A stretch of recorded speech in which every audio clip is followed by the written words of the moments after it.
Mengapa ini merusak sistem bernegara? Karena sistem negara kita, republik yang demokratis dengan negara hukum, lembaga negara itu sebenarnya tidak ada yang punya kewenangan yang lebih tinggi dari yang lainnya. Itu satu. Dan yang kedua, kenapa merusak? Karena lembaga yudikatif terutama itu tidak boleh dicampuri sama sekali oleh lembaga legislatif maupun eksekutif, ya kan? Karena kemandirian kekuasaan kehakiman itu ada di konstitusi kita dan memang prinsip universal di seluruh dunia. Salah satu kepastian yang harus dipegang dalam hal independensi kekuasaan kehakiman adalah kepastian akan masa jabatan hakim. Jadi dengan peraturan DPR yang seperti itu, DPR mengasumsikan bahwa mereka itu lebih tinggi daripada yang lainnya, lembaga yudikatif maupun lembaga-lembaga negara independen.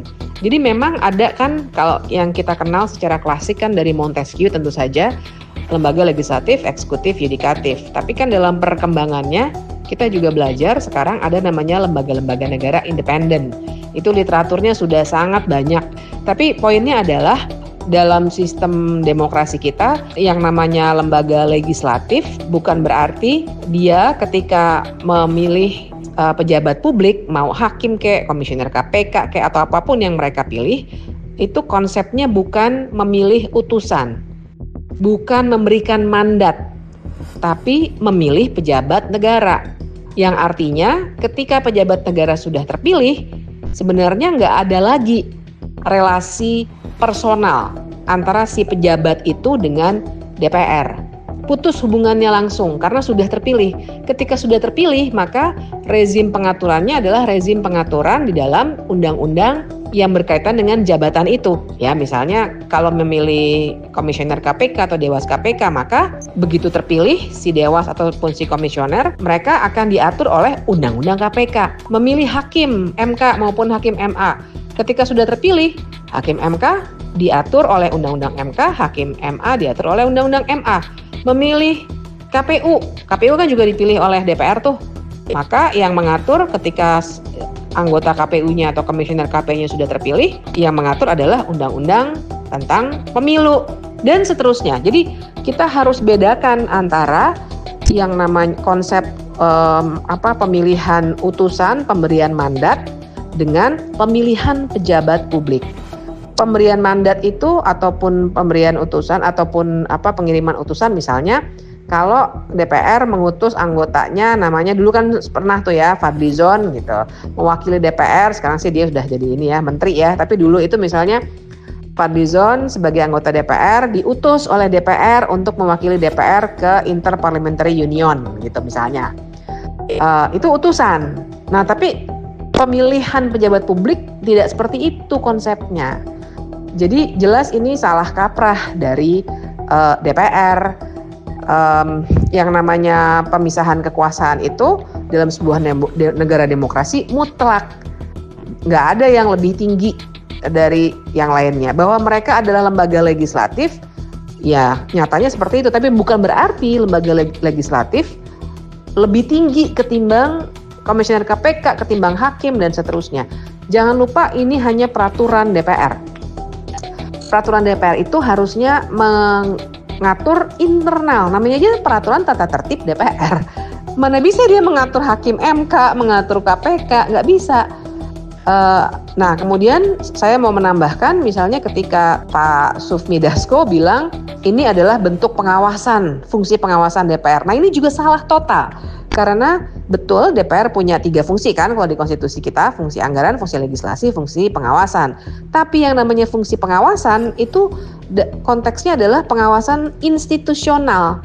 DPR sebagai wakil rakyat, kalau misalnya katakanlah kinerja KPU dipandang kurang, maka dia panggil KPU-nya, pertanyakan secara institusional apa yang terjadi. Kalau harus ada evaluasi dan seterusnya. Itu semua prosedurnya tersedia di konstitusi kita. Jadi relasinya bukannya personal, manggil orang yang sudah dipanggil terus, wah saya nggak suka Anda kerjanya begini, Anda kami pecat, Anda kami gantikan. Itu tidak boleh. Karena itu artinya ya mereka melanggar konstitusi gitu. Jadi konsep besarnya itu, bedakan antara yang namanya pemilihan pejabat publik dengan pemberian mandat. Kita harus paham, anggota DPR itu bukan seperti direktur misalnya milih stafnya, membayar stafnya, mereka dikasih job desk seperti ini. Bukan.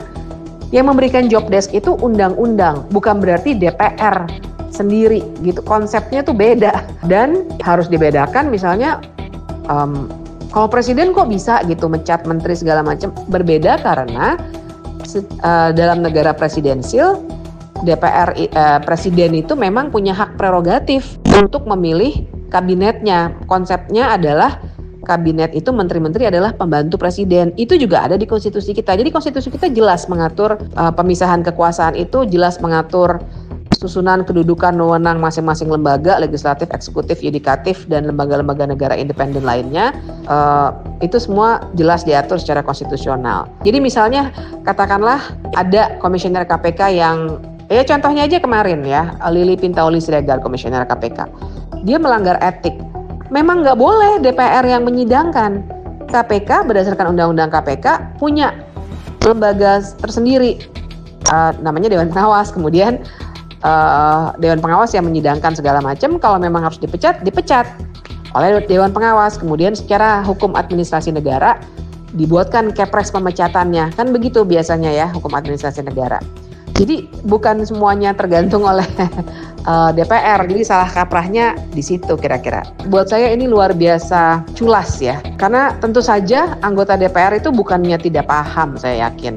Tapi justru karena mereka paham bahwa mereka menginginkan kekuasaan yang berlebih-lebihan ini, mereka menyalahgunakan hukum. Dia memanipulasi hukum, dalam hal ini peraturan internal DPR, untuk tujuan mengambil wewenang yang tidak mereka miliki. Ini harusnya dilawan ya, dan secara hukum misalnya bisa dilawan dengan judicial review ke Mahkamah Agung, karena peraturan DPR itu termasuk peraturan perundang-undangan.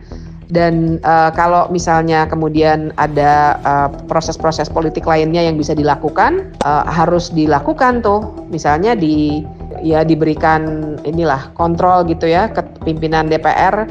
Mudah-mudahan misalnya bisa membatalkan atau apa, pokoknya proses politiknya itu harus dilakukan, termasuk misalnya kalau kita harus keras untuk menjadi pemicu untuk peringatan darurat ya, karena juga situasi semuanya lagi buruk gitu. Tapi secara hukum dia jelas bisa dibawa ke Mahkamah Agung untuk di judicial review.